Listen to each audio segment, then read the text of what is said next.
Alright, so here we are finishing up the first homework assignment. Video is going to be numbers 7 and 11. And we're dealing with another box problem. This one's a little bit different. We are going to have to find the cheapest box that will have a constraint on the total volume. We know that volume has to be 50 cubic feet. That is my length times width times height. We have other secondary information here given to us right away that the base is, or the length is 3 times the base's width. Okay, so if I let that be x over here, this is kind of long, a little bit perspective. That's going to be 3x over there.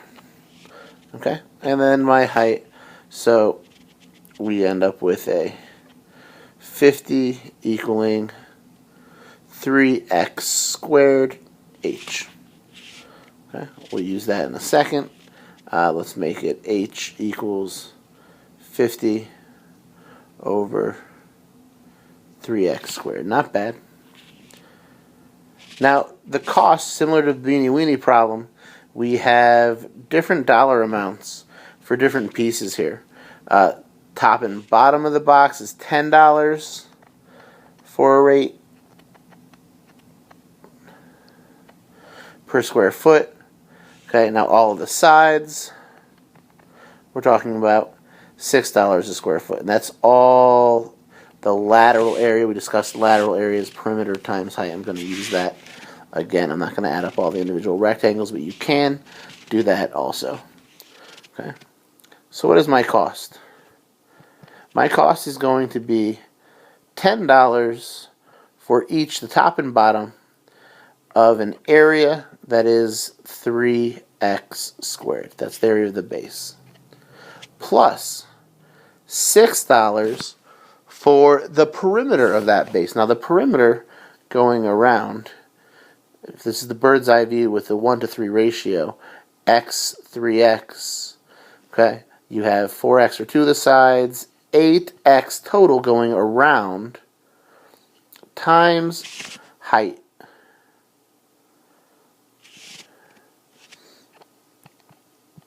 And we're going to clean it up. I've got 2 3s 60 x squared. I have 48x, and before I rewrite h, I've already made my substitution, remember, 50 over 3x squared. 3 is going to go into the 48 just about 16 times.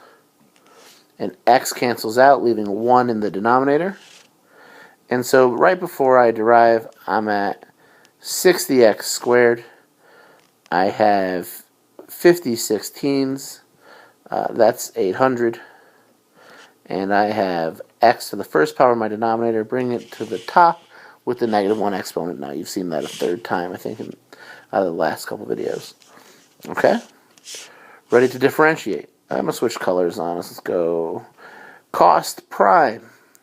Okay, how about c prime of x? I know I like to just use symbolic notation, but we should have pretty good notation. Call it a cost function. And I've got 120x minus 800. It's going to be x to the -2.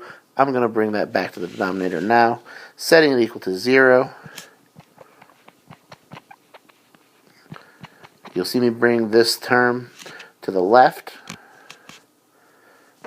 800 over x squared equals 120 over x. Okay. And similarly with that 140 pi over 20 pi in the Beanie Weenies problem, I'm going to bring the 120 down under my 800. X squared times the x is going to be x cubed. I know it's kind of skipping a step. I'm already running out of room here. And we can simplify this. So x equals the cubed root of 20/3. I think that's the only common denominator left, is you can cancel out a 4. Okay. The dimensions then, if that's x, I'll have 3x for the length of the base. That's 3 cubed roots of 20 over 3. Obviously, we can go to an approximate decimal. And then going to the height, at 50 over the 3 cube roots of 20 squared.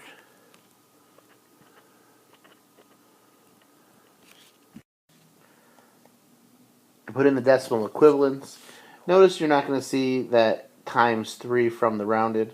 I left this as exact as I could in the calculator, multiplied that decimal by 3, that's why it's going to end in the 5. Same thing here. I put in that whole expression before. I only round it at the end. Okay. Again, I'm not going to take major points off for those last final decimals as long as your work's there to show it. All right, jumping to number 11 is a much shorter problem. Let's go. You start to really appreciate the simplicity of the number problems. Normally we've had find two numbers. This is just find one positive number. Okay, the sum needs to be as small as possible. I'm going to use that lowercase s here. And the description is that the sum of the number, I'm going to use a as my number, and I'm using twice, that's times 2, its reciprocal, 1 over a. That's it. Find the number such that the sum of the number and twice its reciprocal is as small as possible. Alright, a quick rewrite, and we are ready to optimize this. Let's just bring that a up to the top, take the derivative. My sum prime is a 1 minus 2, a to the negative 2, that's 1 minus 2 over a squared, and we're going to set that equal to 0. 0 equals 1 minus 2 over a squared. 2 over a squared equals 1. Multiply both sides by that a squared, or make it a proportion and cross multiply.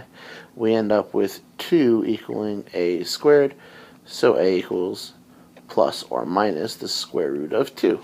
And that's why they said positive, so a equals a positive square root of 2. Obviously, there's more justification here. Well, they haven't asked for the justification, but you can either do a first derivative test to prove that it is going from decreasing to increasing in slope, right? And people had questioned, how about a second derivative test? If you go to a second derivative and you prove that that critical number, that radical 2, whatever it is, 1.44 or something, is on an interval where it is concave up. If you can prove it's concave up, that critical number is going to be a minimum.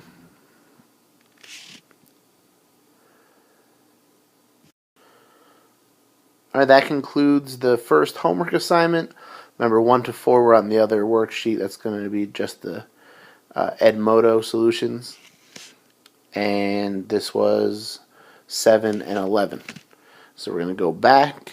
I think we have to pick up at number 5 and 6 in the next video.